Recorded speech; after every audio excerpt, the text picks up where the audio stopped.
Shalom Aleichem, a good night of Shabbos to everyone. It's Parshas Vayakil Kude, Parshas Chazak, Shabbos HaChodesh, Shabbos Mevarchim. So in honor of Shabbos Mevarchim Chodesh Nissan, I heard a phenomenal new story with the Rebbe and the Chazon. I did some research about the person who told over the story. So it seems to be an MSMI, a true story, and if you know more about any of the people or places or events in the story, please let me know as soon as possible. So this is happening now in 1955 in Camden, New Jersey. Camden, New Jersey had a frum community. The Rav there was Rabbi Harav Eliyahu Riff. He was a Litvische Godol, a Litvische Rav. I believe he was a Baki and Shas. He worked for Rabbi Henkin. And he was a Goy Nailam. Rabbi Henkin of Ezras Torah, of course.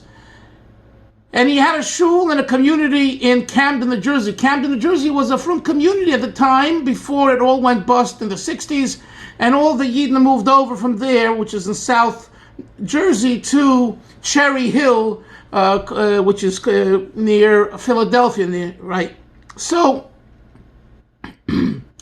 there was a school, a Hillel school, I believe from 1952 to 56. In addition to Rabbi Riff's Talmud Torah, where many students learned, there was a Hillel school.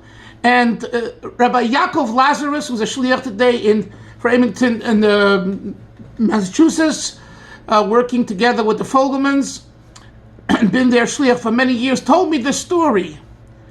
1955, he was 8 years old, and he had a teacher, a Rebbe in school named Rabbi Felix Willman. He came from Eretz Yisrael, and the word was he was a nephew of the great Chazon, the great Litvische leader of Jewry at the time in Bnei Brak, in Eretz Yisrael, and he was a nephew.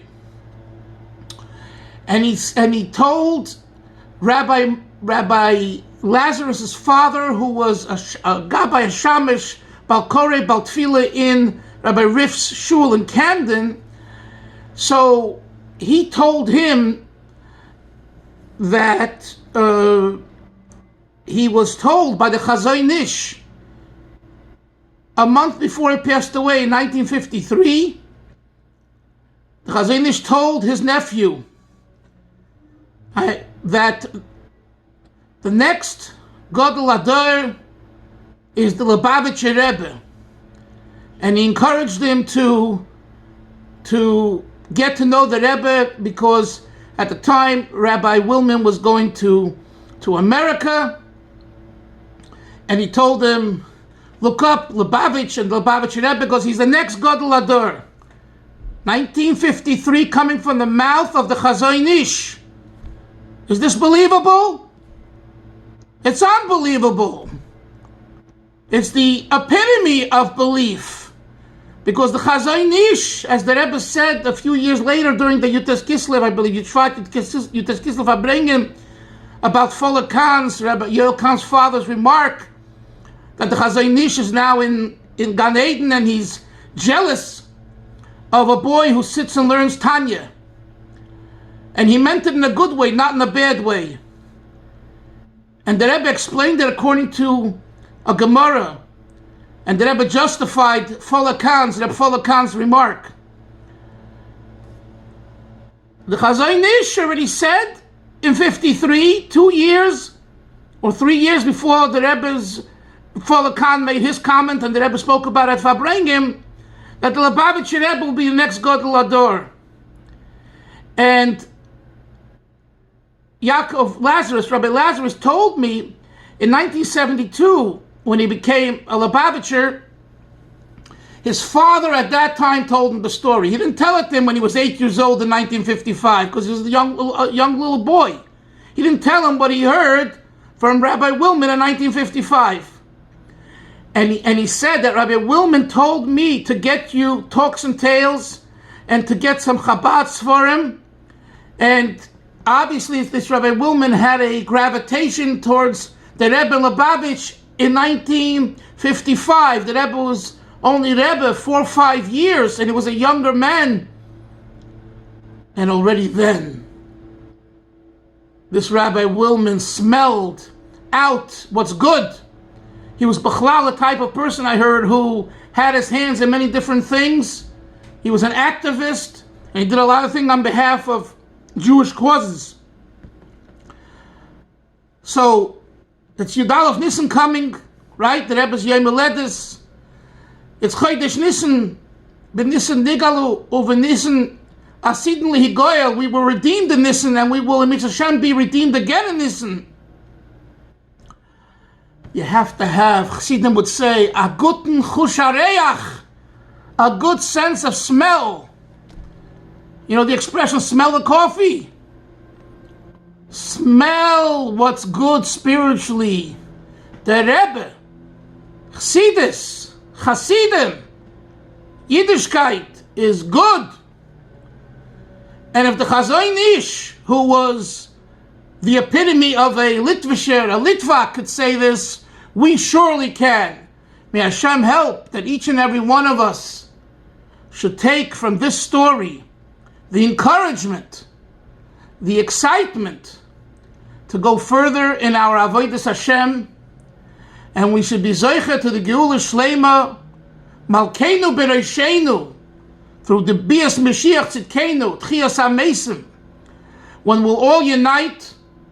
And although Yiddishkeit, Judaism, is made of different groups and different people and different attitudes, 100%. But nevertheless, if it's good enough for the Chazon Ish, it's good enough for the Ponevezher and the Lakewood and the Mitter and the Chaim Berliner and the Sfardim and the Ashkenazim and all the other Chassidim and the Lubavitchers. Maybe should help that this should be internalized in our being. It shouldn't be just lip service.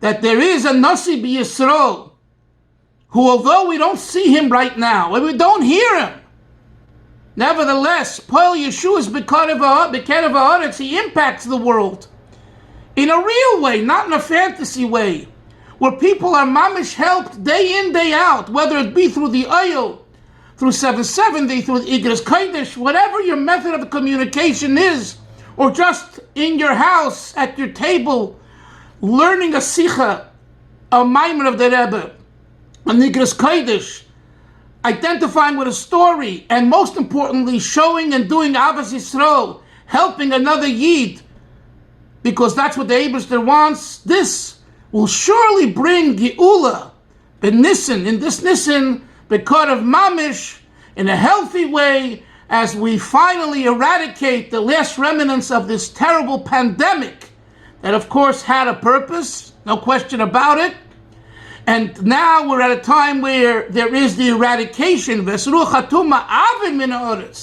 spirit of folly will be eradicated, obliterated from the face of the earth in a manner that will only have simchas begoli, open, revealed happiness, health, parnasa barchava, good shidduchim, and most importantly, we will live together in harmony, true harmony, caring for each other, helping each other, and going together to Yerushalayim Ira Kodesh b'mheira v'yameinu l'chaim u'levracha.